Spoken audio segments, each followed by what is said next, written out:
Texas students aren't where they need to be academically, according to newly released test scores. This is Friday, June 13th, 2025.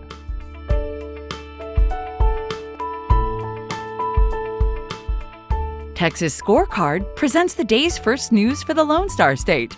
The Texas Minute, with your host, Michael Quinn Sullivan.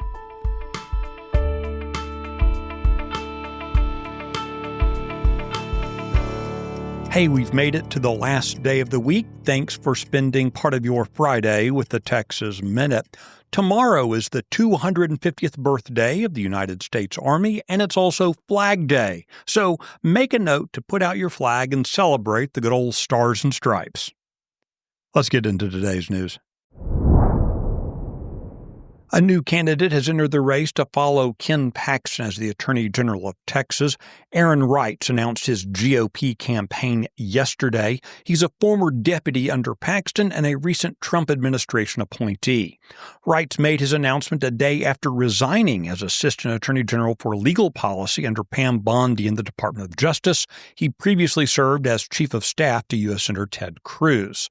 Wrights now joins Republican State Senator Mays Middleton of Galveston in the race. You will recall that Middleton previously announced his bid for the nomination this spring. Mr. Paxton will not be returning as Attorney General because he's chosen instead to challenge incumbent John Cornyn for a seat in the U.S. Senate. Harris County Commissioners voted yesterday to officially end the proposed Guaranteed Income Pilot Program and reallocate $14 million in unspent federal COVID-19 relief funds.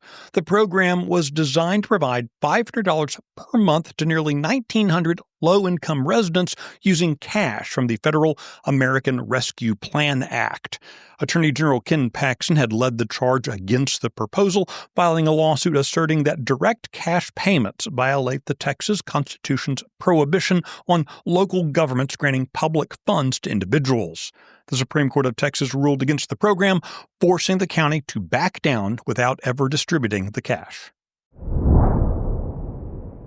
Well, speaking of Attorney General Ken Paxton, he's announced that he's filed a lawsuit against 23andMe, that's a California-based DNA testing company, over their plan to sell customers' genetic information. After filing for Chapter 11 bankruptcy earlier this year, 23andMe sought to include in the sale of their holdings the genetic information, health information, and other personal data on their customers, including Texans. However, state law prohibits the sale of genetic data without the explicit consent of the individual. Paxton is arguing that Texans have private property rights over their own individual genetic information. In addition to Texas, 26 other states and the District of Columbia have filed suit against the company. The Texas Minute will be right back. The media has an agenda, and having seen behind the curtain, I can tell you it's not what's in your best interests. That's why I started the Salado Storm podcast every weekday. Real talk for real Texans. The Salado Storm podcast, available wherever you get your podcasts.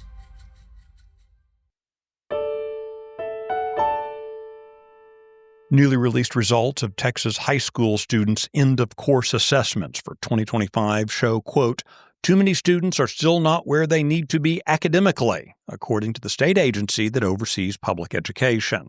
The Texas Education Agency released spring 2025 STAR end-of-course assessment results this week.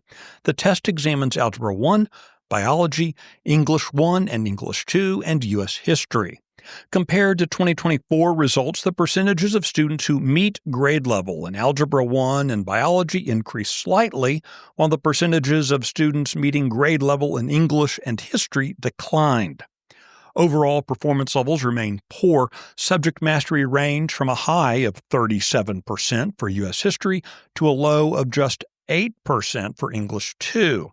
Asian students continued to significantly outperform white, Hispanic, and African American students in all subjects. It's worth noting that STAR is unpopular with parents and teachers who say it puts too much pressure on students and forces educators to spend too much time teaching to the test.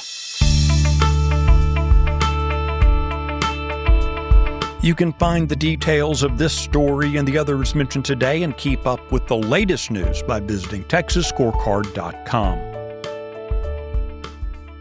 The Texas Minute is produced by Nick Shepard. Today's edition was based on the original reporting of Brandon Waltons, Joseph Trimmer, Eddie Hovland, and Aaron Anderson.